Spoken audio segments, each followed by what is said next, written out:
estamos de regreso los vagos analistas, título que hoy nos concedió graciablemente el señor presidente de la República. Ni orden de casar, ni ninguna condecoración. Vagos analistas, así nos llamó. No a nosotros, sino a todos en general, y politólogos. Bueno, pues estamos con dos abogados también del mismo colegio de vagos, politólogos y analistas, que vamos a ver el tema de la resolución o las resoluciones que ha tomado la Corte de Constitucionalidad en relación con negar la inscripción o el amparo que tenían algunos diputados a la exclusión que había hecho el Tribunal Supremo Electoral y, sin embargo, sí se lo dio a otros dos. ¿Cuál es la diferencia? ¿Por qué? ¿Qué impacto tiene esto? Y otras cuestiones similares. Don Aníbal Samayoa, de Jóvenes por Guatemala. Aníbal, ¿qué tal? ¿Cómo está? Buenas noches. Y don Mario Fuentes, abogado y notario del mismo colegio, don Mario. Feliz noche. Bueno, ya no vamos a seguir más con la coña del señor presidente. Sustancialmente, en los twitters se decía, ahora la Corte sí ha seguido la opinión pública de no amparar a los nombrados o a los designados para congresistas, pero antes no lo hizo con otros dos. ¿Cómo hacemos esa lectura, Mario? Unos sí, otros no. Evidentemente tiene una explicación. Bueno, es difícil, ¿verdad? Digamos, porque al final de cuentas contra todo se planteó el antejuicio.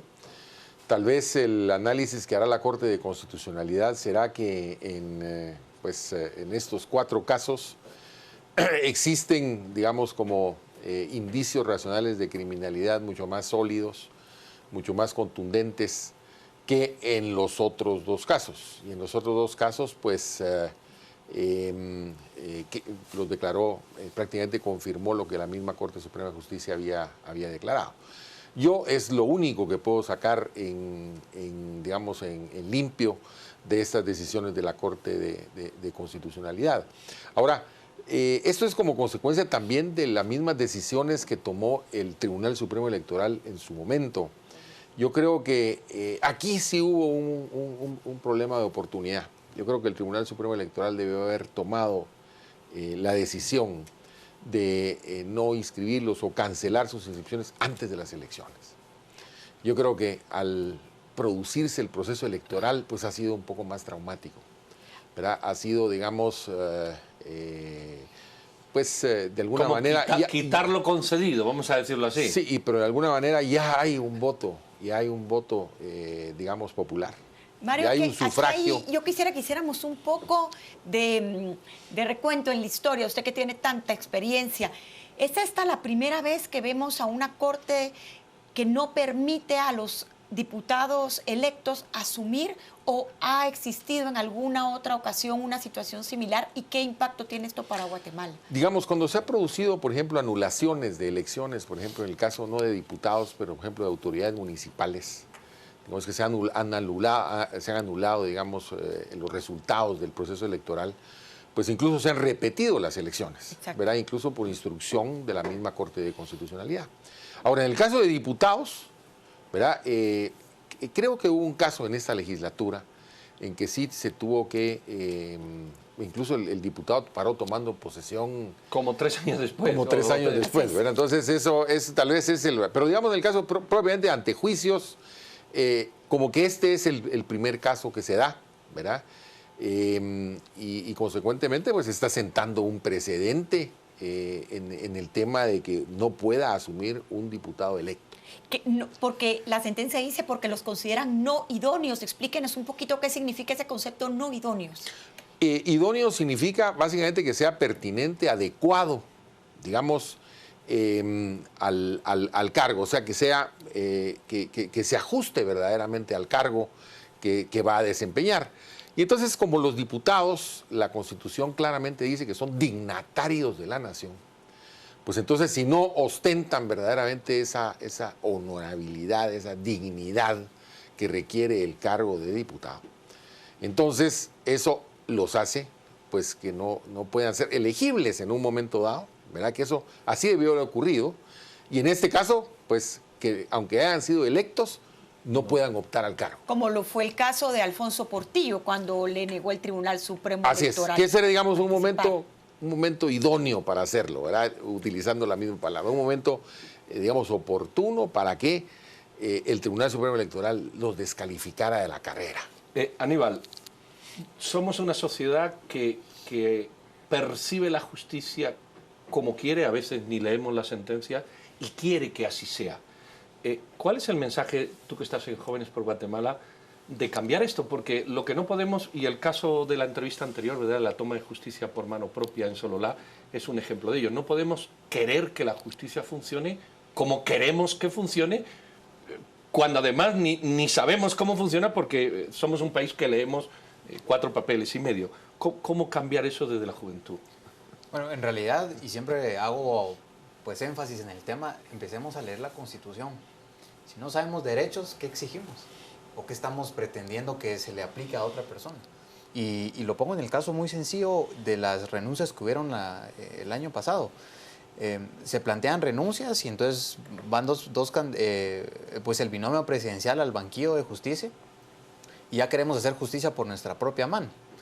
Ya que no esperamos que el proceso evolucione en sus etapas que requiere y no se tenga. Digamos, en el caso que estamos tocando ahora de los diputados, que no van a tomar su curul el 14 de enero, la otra semana, en definitiva hay que tomar en consideración que la Corte también tiene que apegarse a derecho. No es que están atendiendo demandas ciudadanas. O sea, demandas ciudadanas existen y deben seguir existiendo, pero también hay que comprender de que ellos deben razonar, tener lógica jurídica para resolver lo que en derecho corresponde. En este caso lo han hecho, creo yo, eficazmente, sentando un precedente importantísimo para la ciudadanía, para el Estado de Derecho y fortalecimiento para futuros procesos electorales. Y yo comparto lo que dice el licenciado Fuentes de Starac, que en realidad sí hay que hacer y tomar más en seriedad lo que hace registradores ciudadanos para en su momento oportuno evitar lastimar un proceso electoral y viciar de alguna manera el voto ciudadano que ya se tiene, esa legitimación ciudadana que se tiene al ir a las urnas, y evitar este tipo de procesos y generar un desgaste innecesario cuando realmente hay otros asuntos que deberían tomar consideración en las Cortes. Mario, aquí tenemos 4 nombres que son ampliamente reconocidos en los medios de comunicación. Baudilio Ichos, que se le conoce por su corrupción, nepotismo, tráfico de influencia, inclusive implicado en contrabando. Mirza Arriaga, también, que se favoreció con contratos. Luis Chávez y Emilien Mazariegos, quien fue una diputada que fungió como brazo derecho de Roxana Valdetti, con empresas y obras fantasmas, inclusive adjudicadas a su madre. ¿Quiénes son entonces los que deberán asumir en lugar de ellos? Los que van como suplentes, y en este caso yo quiero apuntar el caso de Mirza Arriaga, quien estará asumiendo su hijo. Entonces, aquí la gran cuestionante es, ¿no es más de lo mismo y una burla a los guatemaltecos que parte de este sistema mafiosos que llevan estos diputados y otros más como segundos sean sus suplentes y quienes asumen? ¿No debería haber un castigo absoluto para este tipo de personas? ¿Cuál es su opinión al respecto? Sí, pues no existen los suplentes en el caso de los diputados. Casualmente, en la reforma constitucional del año 93 se suprimieron los diputados suplentes. Entonces lo que quedó es un sistema de que el que quedó inmediatamente abajo en la planilla del mismo, digamos, partido, para no cambiar la correlación de fuerzas, él es el que asume. Y aquí usted menciona algo que es muy importante, es el hecho de que cómo se forman esas planillas. Esas planillas las forman los partidos, y los partidos las forman a su entera conveniencia. Entonces, de ahí la importancia de que se sustituya ese sistema por planillas, que es potestativo de los partidos, y que los candidatos a diputados se confronten y compitan directamente en los distintos distritos electorales del país, ¿verdad? Porque si seguimos en este tema de planillas, estamos realmente reciclando lo mismo. Porque estamos viendo que quien entonces le está suplantando es su hijo. Entonces, al final, para siendo más de lo mismo. Así es. Entonces, tenemos que ir forzosamente a un sistema uninominal, ¿verdad? Cambiar el sistema plurinominal de planillas y verdaderamente ir a la competencia directa. ¿Y esto es solo a través de una reforma? De una reforma, ahí tendría que hacerse una reforma a la Constitución y también a la ley electoral y de partidos políticos, porque habría que aumentar el número de distritos electorales en el país. En la Constitución solo están establecidos 23 distritos electorales. Aníbal, tú decías antes, se tiene que hacer justicia al margen de las solicitudes ciudadanas. A veces se puede coincidir, pero lo que hay es que llevar los procedimientos conforme a las normas de derecho. Hay un tema que se nos viene en la Corte, que también está candente, por eso lo vamos a tirar sobre la mesa en el día de hoy, que es el salario mínimo diferenciado. La Corte va a tener que determinar algo que, en lo que ya conoció, aunque no fuera la misma situación.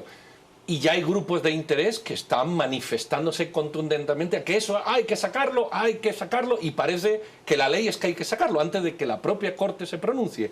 ¿Qué reflexión te merece esa presión para que ocurra en la justicia lo que a lo mejor no ocurriría en derecho? Es legítimo estar en oposición a lo que se tiene.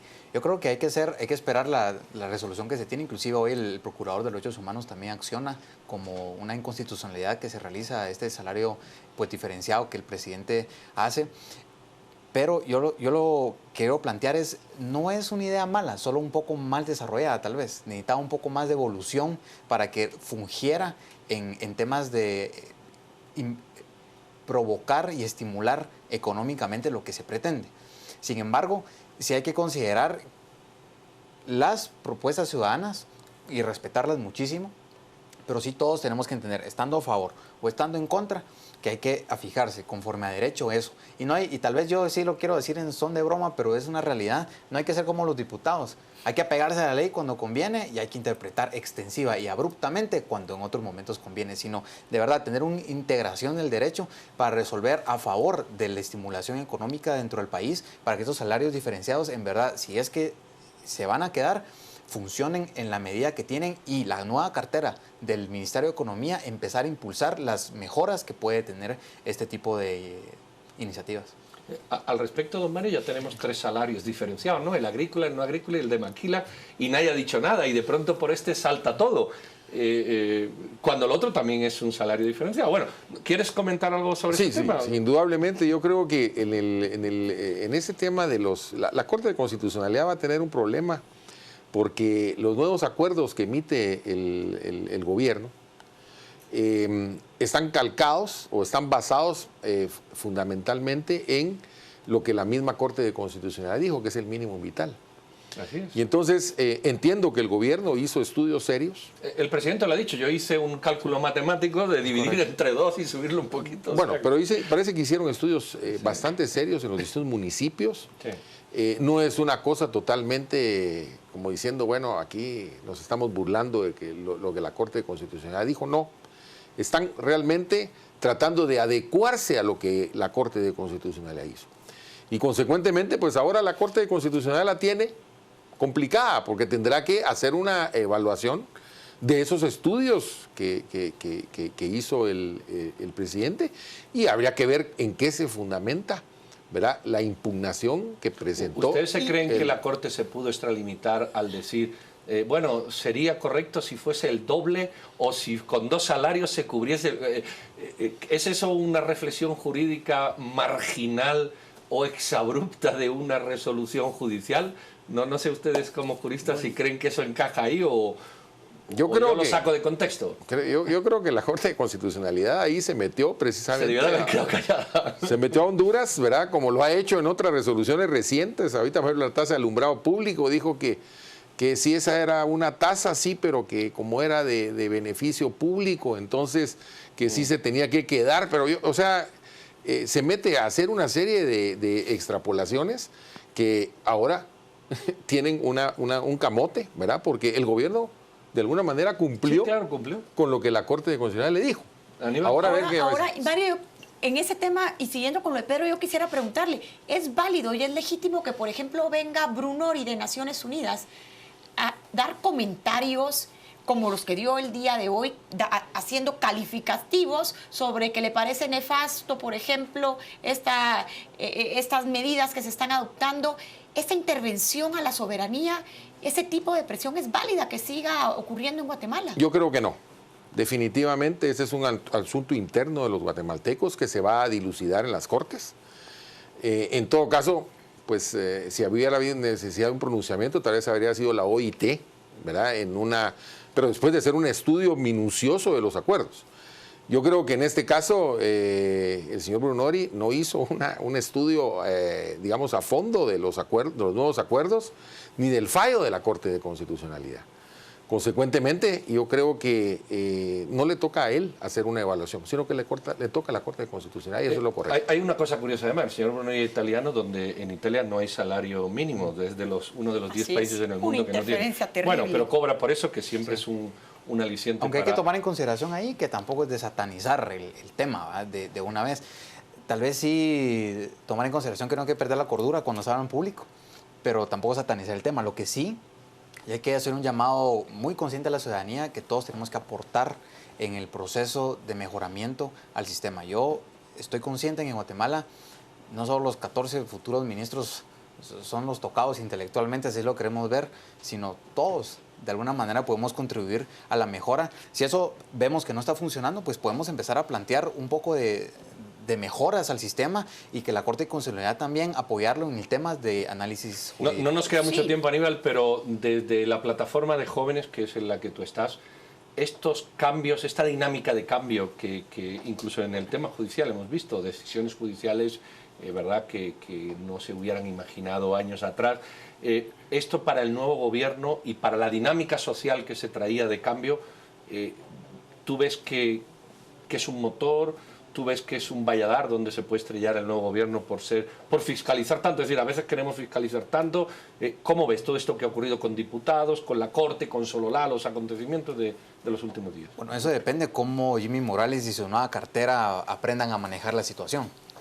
Tienen primero, por ejemplo, detectar el poder en el legislativo y evaluar y concientizar qué bancadas son satélite de qué otras bancadas para temas de negociación.